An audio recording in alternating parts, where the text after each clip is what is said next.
大家好，這篇影評標題為《當人生變成無盡迴圈》，8號出口的心理迷宮解釋。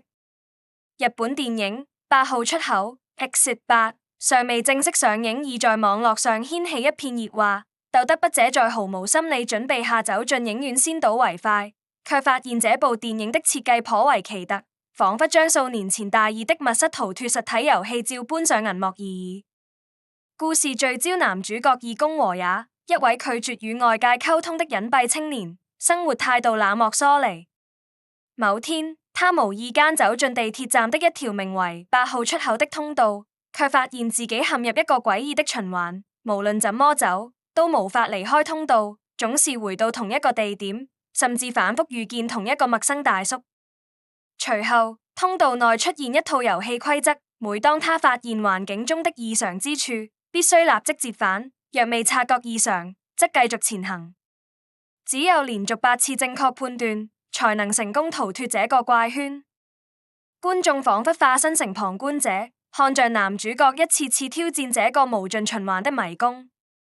然而，到了影片中段，這種重複的模式卻讓筆者帶點打瞌睡的感覺。電影的節奏和單一的場景設計，讓人覺得略顯單調。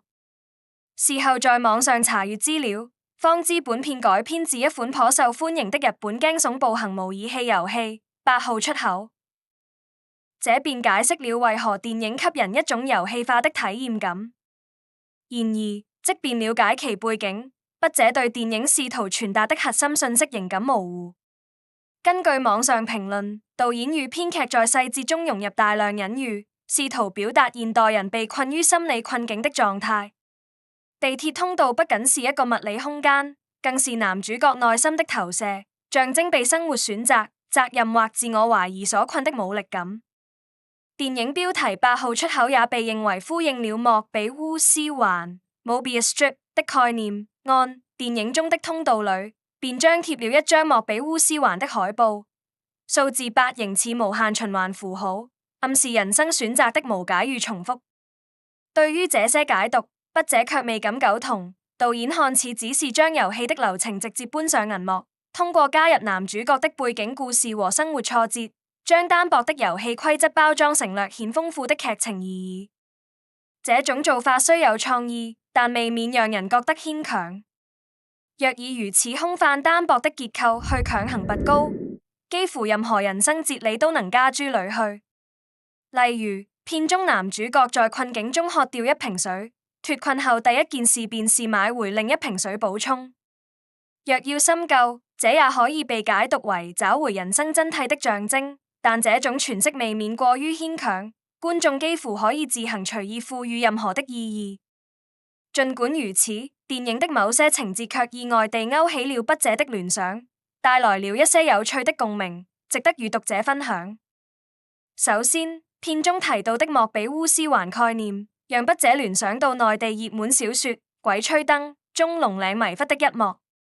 故事中，胡八一胖子與大金牙在一座西周幽靈冢中遭遇了一個設計巧妙的圓雲梯機關，每23級台階便會重複一次，仿佛將人困於無限循環的空間。胡八一最終指出，這機關竟蘊含了類似莫比烏斯環的拓撲學原理。古代工匠已懂得利用這種結構，更用極之巧妙的方法來破解以及脫困。相比之下，鬼吹燈對這一機關的破解過程描寫得更為精彩，遠超8號出口之單調重複。其次，片中男主角被困於循環通道的景象，仿如都市傳說中的結界，令人聯想到港產片《那夜凌晨》，我坐上了旺角開往大埔的紅 van 2014年的經典情節。該片改編自網絡小說家 M.R.